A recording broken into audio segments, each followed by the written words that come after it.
کیا پوتے کو وراثت میں حصہ ملے گا؟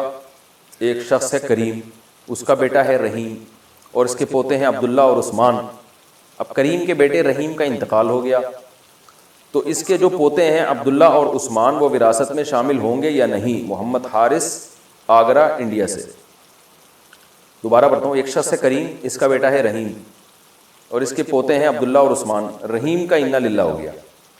دیکھو اگر رحیم کا انا للہ ہو گیا، انا للہ سب سے پہلے کس کا ہوا ہے؟ ایک شخص ہے، اچھا شخص کا نام نہیں بتایا، ایک شخص ہے اس کا انتقال ہوا اور اس کے پوتے ہیں، بیٹا نہیں ہے کوئی۔ اگر ایسا ہے تو پھر تو پوتوں کو وراثت میں حصہ ملے گا، پوتے بیٹے کے قائم مقام بن جائیں گے۔ لیکن اگر جس کا انا للہ ہوا ہے اس کا کوئی بیٹا موجود ہے، جیسے اس کا ایک بیٹا تھا رحیم اور فرض کریں ایک بیٹا کریم بھی ہے، اور رحیم کا انتقال ہو گیا، تو اب کریم کو وراثت ملے گی، رحیم کے بچوں کو نہیں ملے گی۔ یعنی جب تک مرحوم کی کوئی ایک نرینہ اولاد بھی موجود ہو تو پھر مرحوم کے پوتوں کو نہیں ملتا۔ یعنی مرحوم کا جو سگا بیٹا زندگی میں فوت ہو جائے تو اس کے بچوں کو وراثت نہیں ملتی، بشرطے کہ مرحوم کا کوئی دوسرا بیٹا زندہ ہو۔ اگر مرحوم کے کوئی دوسرا بیٹا زندہ ہی نہیں ہے، سارے پوتے ہی ہیں، تو پھر پوتوں میں وراثت جائے گی، ادروائز بیٹے کے ہوتے ہوئے پوتے میں وراثت نہیں جاتی۔ لوگ اس پہ سوال کرتے ہیں پوتا کیا کرے گا؟ تو ساری دنیا کو تو وراثت نہیں ملتی نا، باقی لوگ پڑوسیوں کو بھی نہیں مل رہی، وہ کیا کر رہے ہیں؟ صبر کر رہے ہیں۔ تو جب قریب موجود ہے، سگا بیٹا موجود ہے، تو قریب کے ہوتے ہوئے شریعت کا اصول ہے کہ جو دور کا رشتہ اس کو نہیں ملتا۔ تو سگے بیٹے جب موجود ہیں تو جو بیٹا زندگی میں مر گیا اس کا حق خود بخود ختم ہو گیا، تو اس کے بیٹوں کو نہیں ملے گا۔ ایسی صورت میں باپ یہ کر سکتا ہے کہ وہ اپنے ان بچوں کے لیے، پوتوں کے لیے زندگی میں 1/3 کے اندر اندر وصیت کر سکتا ہے۔ مثال کے طور پر وہ یوں کہہ سکتا ہے بھائی میرا یہ بیٹا بھی زندہ ہے، یہ بیٹا بھی زندہ ہے، یہ والا جو میرا بیٹا ہے یہ چونکہ مر چکا ہے اور اس کے بچے موجود ہیں، تو اب میری وراثت ان دونوں بیٹوں کو تو ملے گی، پوتوں کو تو کہیں سے بھی کچھ نہیں مل رہا ثواب کے علاوہ، تو لہذا میں وصیت کرتا ہوں کہ میں جب مر جاؤں تو میری وراثت میں تھے 1/3 کے اندر اندر ان پوتوں کو اتنا دے دیا جائے، تو یہ جائز ہوگا اس کے لیے۔ لیکن اگر وصیت نہیں کی تو پوتے وراثت سے محروم ہو جائیں گے۔ میراث میں بہنوں کو زمین کے بدلے نقدی دینا۔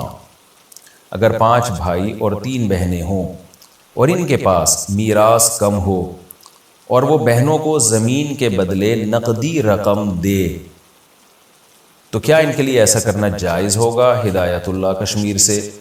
دیکھیں کسی کا انتقال ہو گیا اور اولاد میں جو ہے 5 بھائی اور 3 بہنیں ہیں، اور زمین کے بدلے بہنوں کو کیش دینا چاہتے ہیں، بہنیں اگر راضی ہیں تو ٹھیک ہے، زمین کی ویلیو لگائی جائے۔ تقسیم کا تو بہترین طریقہ یہی ہوتا ہے، اب زمین کو ٹکڑے ٹکڑے کر دینا، اس سے بہتر ہے کہ زمین کسی ایک کے پاس آ جائے تاکہ وہ کچھ تو اگا سکے اس میں یا کچھ استعمال کر سکے، باقیوں کو اس کی ویلیو دے دی جائے، قیمت دے دی جائے، تاکہ وہ کہیں زمین خریدنا چاہیں تو خرید لیں۔ تو اس میں کوئی حرج نہیں ہے، وہ پھر جو مرضی کریں، تو اس کی ویلیو لگوا لیں اور بہنوں کو اس کے کیش اماؤنٹ دے دیا جائے اگر وہ راضی ہیں۔ اگر وہ راضی نہیں ہے تو پھر جو ہے وہ کسی کو ثالث بنانا پڑے گا تاکہ وہ آپس میں کی رضامندی سے تقسیم کریں ان کے درمیان۔ اچھا، ایک مسئلہ لوگ بہت زیادہ پوچھتے ہیں کہ وراثت کی تقسیم کا شرعی طریقہ کیا ہے؟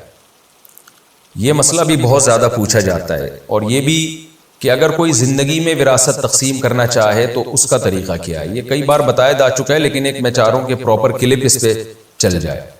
دیکھیں وراثت کی تقسیم کا طریقہ کیا ہے، یہ تو صحیح تو آپ کو جس کا انتقال ہوتا ہے نا تو اس کے وارثوں کی ڈیٹیل بدلنے سے طریقہ بھی بدل جاتا ہے۔ تو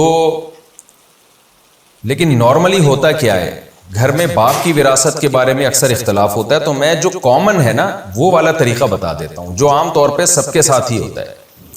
تو کسی کے بھی گھر میں جب والد کا انتقال ہو گیا تو والد کی جائیداد میں اگر بیٹا موجود ہے، بیٹا عام طور پر ہوتا ہے اس لیے میں بیٹے کو رکھ کے بتا رہا ہوں، بیٹا اگر والد کے وارثوں میں موجود ہے تو پھر اب سمجھے کیسے وراثت تقسیم ہوگی۔ سب سے پہلے کل جائیداد میں سے بیوہ کا حصہ نکالا جائے گا 12.5%، جس کو 1/8 بھی کہتے ہیں، یعنی ٹوٹل وراثت کو 8 پہ ڈیوائڈ کریں گے، جو جواب آئے گا وہ بیوہ کا حصہ ہوگا۔ یہ خوب سمجھ لیں اچھی طریقے سے، ٹوٹل میں سے بیوہ کا حصہ پہلے نکال دیا آپ نے، اس کے بعد جو بھی بچے گا تو میت کے والدین اگر ہیں، میت کے والدین، تو پھر کیا ہوگا، اس ٹوٹل وراثت کو، ٹوٹل کو بیوہ کا حصہ نکالنے سے پہلے والی جو ٹوٹل ہے اس کو 6 پہ ڈیوائیڈ کریں گے آپ، 6 پہ ڈیوائیڈ کریں گے، جو جواب آئے گا وہ ابا اور اماں یعنی میت کے ابا اور میت کی اماں میں برابر برابر تقسیم کر دیا جائے گا۔ تو اب کیا خلاصہ نکلا کہ ٹوٹل مثال کے طور پر ایک صاحب جن کا نام زید تھا، زید کی ڈیتھ ہوئی، زید نے 1 کروڑ روپے چھوڑے ہیں پیچھے، تو 1 کروڑ کو آپ نے پہلے ڈیوائیڈ کرنا ہے 8 سے ڈیوائیڈ کرنا ہے، تو 12.5 نکل آئے گا، یعنی پرسنٹ نکل آئے گا، تو 8 سے ڈیوائیڈ کریں گے، جو جواب آئے گا وہ بیوہ کو پکڑا دیا۔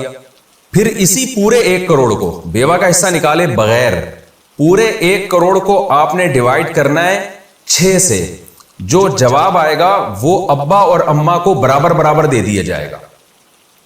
اب یہ جب دونوں کے حصے نکل گئے نا، زید کے پیرنٹس کے بھی، والد اور والدہ کا بھی حصہ نکل گیا اور زید کی بیوہ کا بھی حصہ نکل گیا، اب جو بچے گا اب وہ زید کے بیٹے بیٹیوں میں برابر تقسیم ہو جائے گا۔ کس طرح سے تقسیم ہوگا؟ بیٹے کو دگنا اور بیٹی کو آدھا۔ اس کا طریقہ بہت آسان ہے کہ بیٹے کو 2 بیٹیاں فرض کر لیں آپ، مثال کے طور پر زید کے وارثین میں 2 بیٹے تھے، 2 بیٹیاں تھیں، تو 2 بیٹے 4 بیٹیوں کے برابر ہو گئے۔ تو اب آپ نے کیا کیا، 2 بیٹے یہ ٹوٹل 4 ہو گئے اور 2 بیٹیاں تو یہ 4 اور 2 6، یوں سمجھیں کہ 6 افراد ہیں گھر میں۔ تو اب کیا کیا ہے کہ بیوہ کا حصہ نکالنے کے بعد اور میت کے والدین کا حصہ نکالنے کے بعد جو وراثت بچی ہے اسے آپ نے 6 پہ ڈیوائیڈ کیا، ٹوٹل کو نہیں، جو بچی ہوئی ہے اس کو 6 پہ ڈیوائیڈ کر دیا۔ 6 پہ ڈیوائیڈ جب کریں گے تو جو جواب آئے گا وہ ایک بیٹی کا حصہ ہوگا، اسی کو ڈبل کریں گے تو ایک بیٹے کا حصہ نکل آئے گا۔ یہ بہت کامن ہے، یہ میں اس لیے بتا رہا ہوں کہ بعض دفعہ لوگ زندگی میں اپنی جائیداد تقسیم کرنا چاہتے ہیں۔ اچھا، زندگی میں کیا طریقہ ہوگا وہ بھی میں بتا دیتا ہوں، لیکن پہلے اس کو کمپلیٹ کر لیتے ہیں۔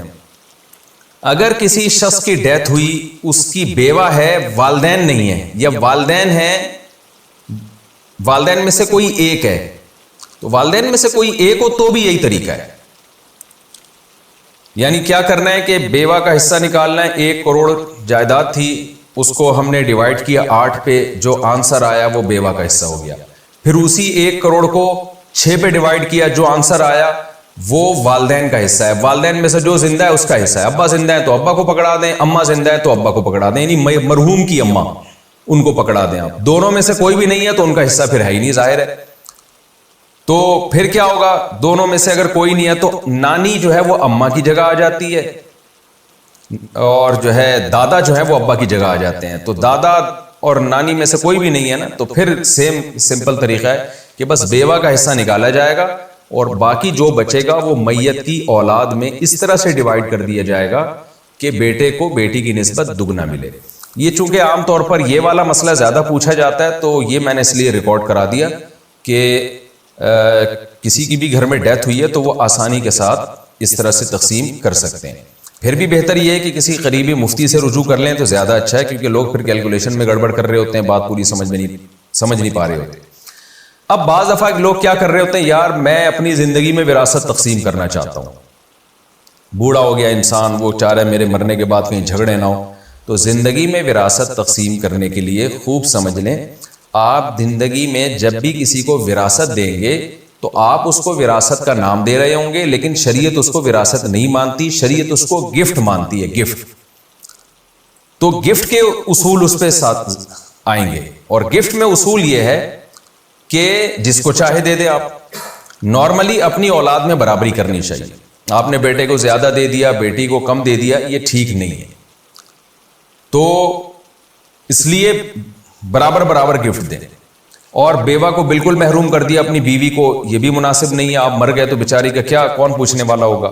لیکن اگر آپ کو خیال ہے کہ میرے بچے اپنی ماں کو سنبھال لیں گے تو پھر آپ سارا اپنے بچوں کو دے دیں آپ، تو وہ نارمل، یعنی اگر آپ زندگی میں وراثت تقسیم کرنا چاہتے ہیں نا تو اس کا آسان طریقہ یہ ہے کہ بھائی آپ جو اپنے لیے رکھنا چاہتے ہیں وہ رکھ لیں، باقی سارا اپنے بچوں کو برابر برابر تقسیم کر دیں۔ اس میں بیٹی کو آدھا اور بیٹے کو دگنا نہیں ہے، پورا پورا برابر برابر۔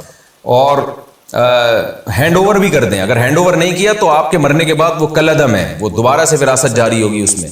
تو ہینڈ اوور کر دیں, مکمل قبضہ دے دیں. قبضہ کیسے دیا جاتا ہے یہ علماء سے پوچھ لیں آپ. نارمل یہ ہے کہ اس کو اس پہ مکمل کنٹرول حاصل ہو جائے اور وہ اس میں جو چاہے کر سکے. تو اس طرح سے ایک دفعہ قبضہ دیں گے تو اولاد اس کی مالک بن جائے گی. ہاں اگر آپ کسی بچے کو زیادہ کسی کو کم دینا چاہتے ہیں تو 3 بیسز ایسی ہیں جن پہ کمی بیشی کی جا سکتی ہے. بعض دفعہ ایک بچہ غریب ہے, دوسرا مالدار ہے. غریب کو آپ نے زیادہ دے دیا, مالدار کو کم دے دیا, یہ جائز ہے, کیونکہ یہاں آپ اولاد میں ظلم نہیں کر رہے بلکہ ضرورت کی بیس پہ فرق کر رہے ہو. دوسری ایک بیس ہوتی ہے کہ جی دینداری. تو ایک بچہ دیندار ہے, دوسرا شرابی کبابی ہے. تو آپ کو پتا ہے کہ میں شرابی کبابی کو دوں گا, یہ اور زیادہ ابھی تو ہیروئن نہیں پیتا, بعد میں ہیروئن پینا اور آئس پینا بھی شروع کر دے گا, یہ آئس لینا شروع کر دے گا. اس بیس پہ آپ نے دیندار کو زیادہ دے دیا, بے دین کو کم دیا, یہ بھی ٹھیک ہے. اور تیسری ایک بیس ہوتی ہے کہ آپ نے اولاد کو جمع کیا اور اولاد سے آپ نے کہا کہ دیکھو بھائی میرے مرنے کے بعد تو لڑکے کا دگنا ملتا تھا اور لڑکی کا آدھا ملتا تھا. تو بیٹیوں کو آپ نے اس پہ دل کی خوشی سے راضی کر لیا کہ زندگی میں بھی میں ایسا کر رہا ہوں کہ لڑکوں کو دگنا دے رہا ہوں, چونکہ ان کی ذمہ داریاں زیادہ ہیں, انہوں نے بیوی بچوں کا خرچ بھی اٹھانا ہے, تم نے نہیں اٹھانا. اگر بیٹیاں دل سے اس پہ راضی ہوں تو پھر اس میں کوئی حرج نہیں. ویسے تو مناسب یہی ہے کہ جتنا بیٹے کو دیا اتنا ہی بیٹی کو دیا جائے, لیکن چونکہ بیٹے کے ذمہ داریاں بعد میں زیادہ ہوتی ہیں, بیٹیوں کی ذمہ داریاں, بیٹیوں کی تو کفیل ان کے شوہر ہوتے ہیں, اور جو ہے جبکہ شوہر جو آپ کا بیٹا ہے اس نے بیوی کو بھی کھلانا ہے, بچوں کی بھی ساری ذمہ داری اس کے اوپر ہے. تو اس بیس پر اگر بیٹے کو زیادہ دے دیا تو بھی کوئی گناہ انشاءاللہ نہیں ہوگا. بعض دفعہ الٹا بھی ہوتا ہے, بیٹی کے سسرال میں اس کے ساتھ ظلم ہو رہا ہوتا ہے, اسے کچھ مل ہی نہیں رہا ہوتا وہاں پہ, پھر ایسی صورت میں آپ بیٹے کو زیادہ نہیں دیں گے, بلکہ ایسی صورت میں آپ بیٹا بیٹی میں برابری کریں گے, بلکہ ضرورت کی وجہ سے بیٹی کو اگر تھوڑا زیادہ بھی دے دیا تو بھی کوئی حرج نہیں. تو یہ خلاصہ ہے وراثت کے احکام کا. عام طور پہ لوگ زندگی میں جائیداد تقسیم کر رہے ہوتے ہیں, تو زندگی میں جائیداد جب تقسیم ہوگی تو وہ وراثت نہیں ہوگی, وہ گفٹ ہی ہوگا. تو اس میں آپ نے بس بیلنس کرنا ہے حتی الامکان. ایک اولاد کو بہت زیادہ دے دیا بلا وجہ وہیں اور دوسرے کو محروم کر دیا, یہ بالکل غلط ہے. ضرورت کی بیس پہ کمی بیشی کی جا سکتی ہے, اور ہینڈ اوور کریں, ہینڈ اوور نہیں کیا تو بڑا یہ پھر صحیح نہیں. تو یہ وراثت کے کچھ احکام تھے جو میں نے آپ کے سامنے پیش کیے.